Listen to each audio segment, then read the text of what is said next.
The air was heavy with history as we stepped into the grand mansion. Little did we realize we were about to uncover the secrets of a house where echoes of the past refused to fade away.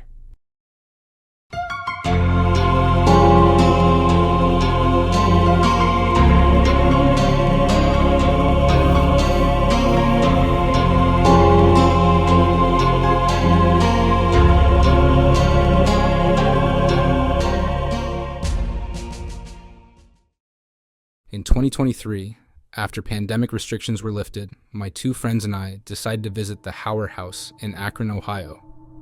Located near the University of Akron, this stunning mansion seemed like the perfect place to explore.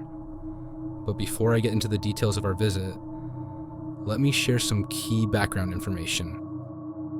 Before the Hauer House was even built, the land was originally part of a vast indigenous territory. As settlers moved in, it's no surprise that such a place might carry residual energy from its turbulent past. The mansion itself was constructed in 1871 by John Henry Hauer, a successful miller and cereal mogul, along with his wife, Susan Junker Hauer. The family's immense wealth allowed them to create a magnificent 28-room estate, filled with treasures from around the world.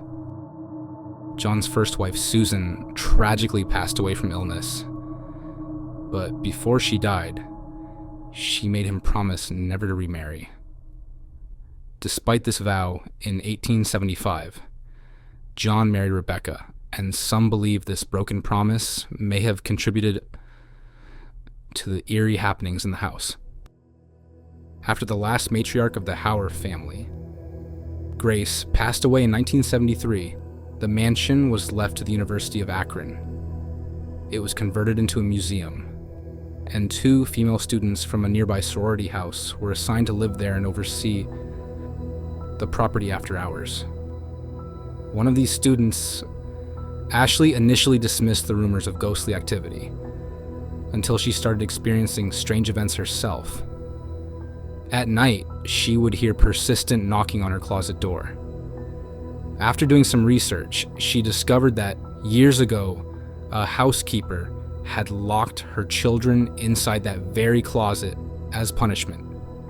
One of the children, a young boy, had been seen pounding on the door with a hammer, crying to be let out. The unsettling knocking sounds Ashley kept hearing suddenly made sense. She later confided in paranormal researcher James Renner that she and her roommate would often hear a piano playing late at night, even though no one was there.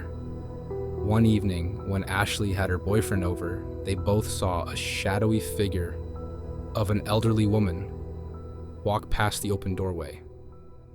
The figure bore an eerie resemblance to Grace, the last matriarch, whose portrait hung in the hallway. Yet they heard no footsteps, and the presence seemed to dissolve into thin air. But the most terrifying experience happened one night when Ashley's boyfriend woke up in sheer panic. His face was drained of color as he claimed that the bed sheets had been pulled tight around his neck, choking him. A chilling female voice whispered something unintelligible in his ear. Shaken, Ashley decided to leave the mansion, but even after she moved out, other caretakers reported similar disturbing encounters.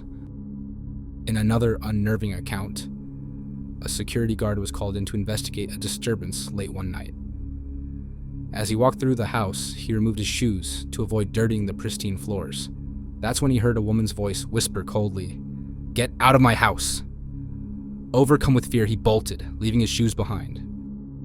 So, when my friends and I arrived for a self-guided tour, we weren't sure what to expect. Oddly, we were required to have a female student monitor accompany us. While it seemed unusual, we figured it was just a security measure due to the mansion's historical value. As we wandered through the Grand Victorian home, we were captivated by its beauty. Each room was adorned with antique furniture, crystal chandeliers, and oil portraits of the Hauer family. It felt like stepping back in time. However, When we reached the second floor, we stood outside a room with a closed door.